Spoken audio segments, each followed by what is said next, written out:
I want you to think about your money investing journey and think about the sort of things you do at the first level. It's things that I've been doing, and if anything, I'm very excited to be even able to talk about these things today. It just goes to show how a little bit of research, a little bit of video watching, a little bit of friendly debate and conversation goes a long way. But think about where you typically make your investments, right? I think a lot of us, we just select some stocks, maybe some funds, make some investments, we hold and wait and hope that everything sort of works out for the best, which hopefully it will. But something I've learned recently is it's not so much important which stocks or funds you're picking, but rather where you're actually allocating these funds, right? So you can think you have a multiple variety of accounts. You have something like a taxable account, you have something like a Roth IRA, something like a traditional IRA, a 401k, and also something like an HSA. And each one of these have different benefits. Each one of these have different tax efficiencies, let's say. And today I want to go over what the implications of investing in each one of these different buckets are. Now, just a disclaimer, because I realize the more I make these videos, the more I should be doing this, is just to say that I'm not a financial expert by any means. I'm not a financial expert, I'm not a financial advisor, and if anything, I'm really just a normal guy that's learning alongside you and trying to just teach you my learnings. And this way we can hopefully grow together, learn together, and I think, for a lot of us, including myself, finances can be a little bit confusing, so if anything, I just hope to impart a little bit of wisdom on my audience, enough that they can go ahead and do their own research, their own due diligence, and hopefully become financially free and a lot more smart with their money. So I did bring my phone out this time, an old phone, because I figure that it's easier to read this way than it is to read off a notepad. And I use an app called Notion to take notes. So I'm going to be reading a lot of notes because I have a lot of things to talk about today. I just want to make sure I hit all the important points. So without further ado, let's get started with probably one of the most, let's say, famous accounts. I think this is the first one I opened before I even learned about the other ones. And you can make an argument that there should be a priority to which you should open these up, but I'll save that for another video. But today, let's talk about the taxable brokerage account. Again, this is the first one I opened 8 years ago. Odds are that you might have something very similar and it's the same one that you're doing, but why is it that we actually pick funds for this account? And does the selection of funds impact the way that our money grows? Well, let's get into it. So what is the taxable brokerage account, right? Well, it's the account that we invest with post-tax dollars, meaning that we already paid taxes on this. And in this account, you'll owe taxes each year on things like dividends, which are taxed at ordinary income or at lower qualified dividend rates, and also capital gains, which you only get when you sell for a profit, right? So that's a very important key point there. The capital gains only come when you sell. This is why a lot of people, you might hear that you never win money or lose money until you sell. So even if the market is in a downturn and you're seeing that red, which so many of us hate to see, right, you haven't really lost money yet. Theoretically, sure you have, but as long as you keep holding and you're in it for the long run, ideally that money will increase again, and only at the time that you sell do you have those realized gains or losses, depending on what exactly you need to do. This account is best for tax efficient funds, index funds like FXAIX, VOO, VTI, growth ETFs, and long-term holdings that you don't sell often. Okay, now the really fun part here. So why? I asked ChatGPT. I use ChatGPT a lot for this type of thing. It's a great tool to like study and learn, summarize notes, and I learned so much, and frankly, this is the account that I think it's kind of the most complex out of all of them. So let's get right into it. One of the first reasons this account is so good for these long-term holdings is because they don't generate much taxable activity, low turnover. That's what it's called, low turnover. So here we go. Every time a fund manager buys or sells inside a mutual fund or ETF, it can create a taxable event for you even if you did not sell anything, okay? Actively managed funds have a high turnover, meaning they are constantly buying and selling, realizing capital gains that are passed on to investors each year. Those gains will show up on your 1099 and get taxed for that year. Now, think about this, okay? You have a fund that is actively being managed. I don't know exactly the details about it, but from this note I took, it sounds like there's someone out there that is constantly looking at seeing the positions you have in that fund, seeing how they can optimize maybe on a day-to-day, week-to-week, month-to-month basis. There's a lot of movement in here, and all that movement creates a taxable event in that taxable account. So these are things that at the end of the year, you'll have to pay taxes on. Now think about this. You're going to pay taxes on all these taxable events. And on top of this, you're also paying just for the fund manager, right? So look at this that I wrote here. This is on top of the average 0.8 to around 1.5% of assets under management that are charged. So that means if you have $500,000 invested and pay 1%, you're paying this fund manager an additional $1,000. I'm sorry, $5,000. So it's like, not only are they creating a lot of taxable events for you, they're also charging you for all these assets that they're managing. And that's why a lot of times you'll hear people like Dave Ramsey or the money guys to kind of stay away from these actively managed funds, and you'll do a lot better just putting your money in an index fund that will, I think that the stat is something crazy, like in the 80% or maybe even 90% of the time, they will outperform an actively managed fund manager. So just some food for thought there. With these actively managed funds, you're paying a lot on these taxable events, taxes every single year, and you're also paying a lot just to have that fund managed. Okay, so in contrast, if you have index funds like FXAIX or VTI, which only have a low turnover, maybe only 2 to 5% of holdings change per year, few sales happen inside the fund, and thus very little taxable income gets triggered. Remember, I talked about FXAIX. It's the primary index fund I'm invested in, currently invested across multiple accounts. My taxable, my Roth, my HSA. I'm actually thinking of changing my positions in these funds, especially Roth and HSA, due to what I'm learning today. But again, maybe this is a topic for another video. I'll go a little bit deeper into what exactly I'm doing. But all in all, here's the summary. Less buying and selling inside the fund equals fewer capital gains which are distributed, which lowers your yearly tax bill, and more of your money stays invested and compounded. So this is crazy. This is really optimizing and getting into the nitty-gritty of what happens in these accounts. When you have an actively managed fund that there's a lot of taxable events, you're paying for all those capital gains, right? But when you have something like an index fund, which is pretty stable, there's low turnover on something like FXAX, you get to keep more of your money because there's not so much change there. It's a lot more of a stable fund. So just more ways that you can keep the money that you've worked so hard to earn and make sure that it compounds the way that you want it to compound. Okay, here's the second thing with, taxable accounts. Most of the return comes from capital appreciation and not frequent income. So in a taxable account, dividends and interest are taxed yearly, but capital appreciation isn't taxed until you sell. Going back to what I said before, you don't realize anything until you actually sell. You can open Fidelity, you can open Schwab, you can open Vanguard, you can see the number go up, you can see the number go down, but it doesn't matter until you sell and actually perform some action that will make that money, let's say, liquid, make that money available for use. Only then will you pay taxes on that capital appreciation. Okay, whereas something like a dividend heavy fund, right, all those dividends you're getting, you're paying taxes on that. So here's an example. Imagine you have a growth focused fund that rises from $10,000 to $15,000 in value but pays little dividends. There's no tax until you sell. Meanwhile, you have a dividend heavy fund that pays $500 a year in dividends, and you're going to pay taxes annually on that $500 even if you reinvested it. That is such an important thing that I really did not understand until this video. And again, that's just to really hone in on the point that every single day with finance, it's a learning opportunity. I'm learning these things as I go, and I'm constantly making changes to my portfolio, right? Seeing where I can optimize the most. Let me give you an example here of when I invested in SCHD. I had SCHD, which is a high dividend account, a high dividend fund that's part of Charles Schwab. I had invested in this fund in my taxable account for about a year or two. And with dividend funds, you do have to invest a large sum. I'm talking about tens to maybe hundreds of thousands to have enough of a dividend that you can actually live off of. I think people get this confused sometimes. They think SCHD is just, oh, I'll just invest and I'll make some passive income and I'll just get to retire early. But really, it's not like that. You still need to do a lot of work to be able to get it to a point where that happens. But I was paying interest, I was paying taxes on all these dividends without even knowing exactly what a taxable account was. Now, when I'm thinking about it, I might have moved that SCHD into something like a traditional IRA so I can defer those taxes until I retire, which at that point, my tax bracket will hopefully be less. It typically is. So I'll pay less taxes at that point than I would if I pay now. Okay, so actually I sold all my SCHD in favor of something called SCHG, which is a growth fund, a growth ETF, and I do have SCHD in my current taxable account now. So something to think about. If you have these high dividend stocks, they might be better served in other accounts like a traditional IRA, but we'll get to that in a moment, okay? And here's the last thing. Qualified dividends and long-term capital gains are often taxed at a lower rate. So the U.S. tax code gives you a discounted tax rate on long-term investments to encourage holding. You may have heard of things like short-term capital gains, which if sold within a year, your tax is ordinary income. So it's really the same as your salary depending on where your current tax bracket sits. Then you have things like long-term capital gains, which if held more than a year, you're taxed at lower rates, typically anywhere from 0, 15%, or 20% depending on your income. So qualified dividends.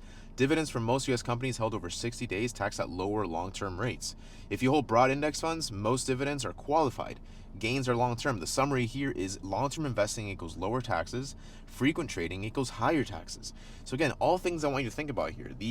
The taxable account is really for these stable, long-term holdings that you want to have that don't have a lot of taxable events, have qualified dividend income, right? So you want to hold these things for a long time. Something like an index fund. There's not a lot of action going in there, right? So even if I have to pay any taxes, I reduce it as much as I can on these qualified expenses, low turnover funds.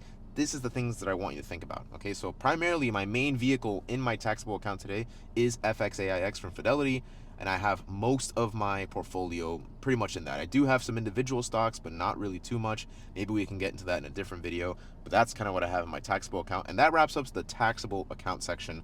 Now let's go into one of my favorite ones here, the Roth IRA. I want you to think about the Roth IRA as like the supercar, okay?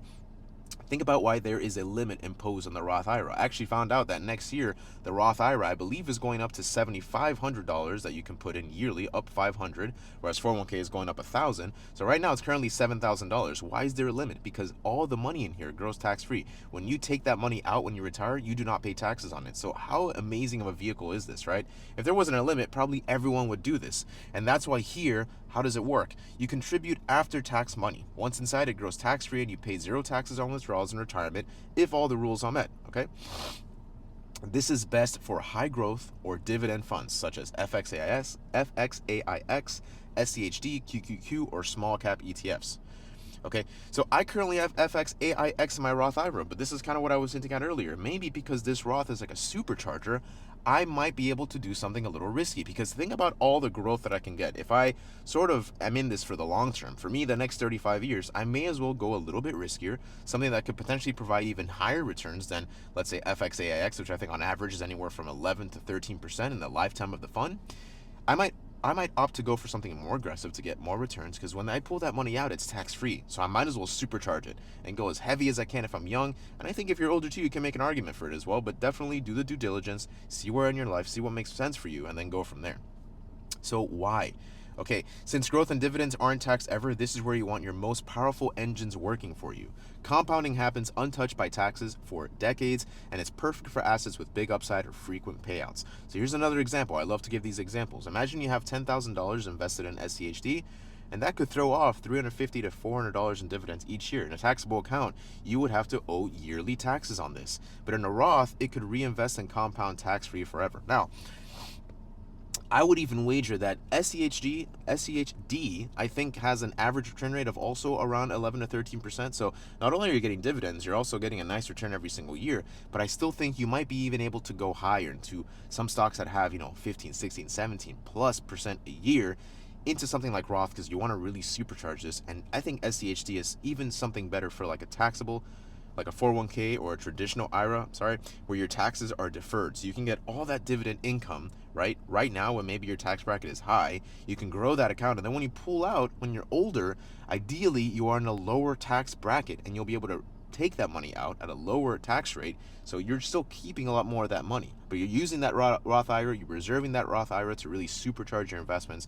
So I want you to think about the Roth IRA as the supercharger. Put your maybe higher aggressive stocks in here, the ones that you think can grow really fast. Do your own research. Maybe focus on a particular sector that you're very interested in, maybe technology or healthcare, so on and so forth. Maybe focus on a broad indexed ETF, something like this that can grow long term, aggressive. You really want your money to work really hard for you here, so you can reap all the rewards once you're older. Okay, let's talk now about the traditional IRA and 401k. So how it works, you contribute pre-tax money. It grows tax-deferred, meaning you don't pay anything now, but you'll pay income tax when you withdraw later. Now, this is best for, and by the way, this is all things that I'm learning recently. If you are in a position where you're like, I'm so confused, I'm never going to get to the point that Raphael is at, how am I ever going to learn about finances? I can assure you 110% that I was in the same place as you. It takes only a little bit amount of research and reading and watching to learn these things. And then if you talk about it, it's sort of a win-win, because I learn more the more I talk about it, and hopefully you learn more the more I talk about it. So I think it works for best of us. The traditional IRA 401k is best for things like bond funds, REITs, real estate investment trusts, or dividend-heavy funds that create a lot of taxable income, okay? Bond funds and bond ETFs pay regular interest called coupon payments. REITs distribute at least 90% of income to shareholders, not qualified dividends, and kick out large tax distributions every year. Similarly, with something like SCHD, it might be best served in this account so that your dividends are tax deferred. Roth IRA is premium real estate, so you want higher growth there instead of something like here, right? This is what can be used as your tax shelter. So think about all those different things, bond funds, REITs, right? These generate consistent income, which will be taxed each year in a taxable account. But inside a traditional account, that income can grow without being taxed annually, so you'll only pay tax when you withdraw. So if you have a lot of these taxable events, REIT, it's 90% of income to shareholders at the end of every single year, and they kick out large tax distributions. Same with bond funds and your high dividend stocks. These are things that you don't want to pay taxes on now because you want to take all that money, and then when you retire, you're in a lower tax bracket. You'll pay taxes, but it won't be as much, so you still keep that difference, that percentage difference you still keep for yourself. So again, these are the things I want you to think about. Traditional IRA, great for these types of things. This is where I might move my SCHD positions. If I try to reinvest into it again, I might put it into a traditional or 401k. So again, it's tax deferred. I don't pay taxes on it until I retire. Okay, finally, I would say that this is the best account, and it's why it's limited even more. $4,000 a year. I think actually it's $4,300 a year. Next year they're increasing it by $4,400 a year, and that's an HSA, health savings account. This is what people consider to be the ultra super duper taxable account, non-taxable account actually, because it has a triple threat. Okay, it can reduce your taxable income. The money grows tax-free, and when you pull it out for qualified medical expenses, you do not pay taxes on it. Okay, so in your HSA, you contribute pre-tax, it grows tax-free, and withdrawals are for qualified medical expenses are free. There's 3 layers of benefits that no other accounts do. Again, these are great for long-term growth funds like FXAIX, VTI, or SCHD, and even other, let's say, more aggressive ones where your money can really grow tax-free. You can take advantage of that and see how much your money can grow. Again, you can also use it for high growth funds too if you don't plan on spending it for 20 to 30 years or plan on using it for annual medical bills that you'll need the stability. You don't want to go into something too aggressive that if you do need that money for medical reasons, if the market has a downturn and that money gets lost, what do you do now? You need that money. So play it smart, understand where you are. Again, I'm young, maybe you're a little older, you play it a little safe. If you're young, you're more aggressive. Check your risk tolerance and figure out where you are from there. And then proceed based on that discussion. Proceed on those insights. Finally, why? If you treat the HSA like a stealth retirement account, it can grow massively for decades. Even if used for future healthcare expenses, all withdrawals are tax-free. If used after 65 for non-medical expenses, you just pay income tax, which is basically acting like a traditional IRA. Finally, and this is something that's so important, if you keep receipts from medical bills from now, you can turn your HSA into a retirement account that can reimburse you decades later tax-free. The IRS does not impose a, let's say, time limit for the receipts. I just paid about $2,000 for medical bills like 2 weeks ago, okay? I saved those receipts. So when I'm 65, I'm essentially going to pull that money out tax-free because I have my receipts. It doesn't matter if it's from 30 years ago, and I'm going to be able to get that money back without paying taxes on it from an account that has grown and I've invested in it. So think about that. Keep all of your receipts. You remember when you were a kid and your parents were always keeping receipts? My dad always did that because he's just old school like that. Maybe they were keeping it for an HSA. Maybe they were keeping it for other reasons, just general bookkeeping, but I would always make fun of them. Why are you guys keeping receipts, I thought I was like this cool millennial. Oh, everything's digital, everything works. But guess what? Now there's a reason to keep those receipts for me again. All right? So, long video, not as long as some of my other videos, but a longer video, but one that I hope can teach you a lot. I've certainly learned so much by going through this, it's incredible that I can even sit here and talk to you about this, because I promise you I would not have been able to do any of this even a couple of months ago. So let's quickly go over everything that we talked about today, okay? So we have our first account, the taxable account. This is best for tax efficient funds, index funds, growth ETFs, and long-term holdings that you don't sell often. Secondly, we have the Roth IRA, which is great for high growth or dividend funds, things like FXAIX, SCHD, QQQ, or small cap ETFs. Next, we have traditional IRA, which is great for bond funds, REITs, or dividend heavy funds that create a lot of taxable income. Finally, we have our HSA, which is great for long-term growth funds, things like FXAIX, VTI, or SCHD. So what I want you to do today, I always love to give this homework, this little thing for you to do, action items, okay?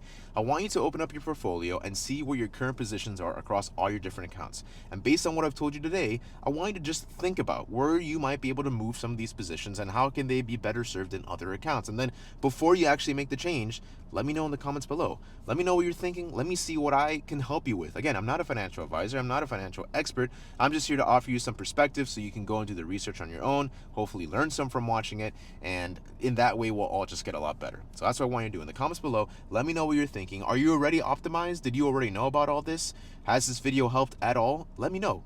Give me a like if you like the content. Make sure to subscribe. I'm going to be making a lot more of these videos. You can see I'm trying something new today. I'm sitting in the passenger seat because I don't have to look. I feel like this is a little bit more personal. It's just easier for me to film this way. And all in all, I had a great time making this video, so I really hope to see you all next time. I'm going to be making more videos this week. In my 30-day challenge, today will be the 16th video, so we're more than halfway there. Very happy to see this progress. Very happy to all the new subscribers and people that have been commenting. Always very happy to see, very motivating to see, and I'm going to keep going. So as always, take care everyone, happy investing, and I will see you all next time. Take it easy. Later.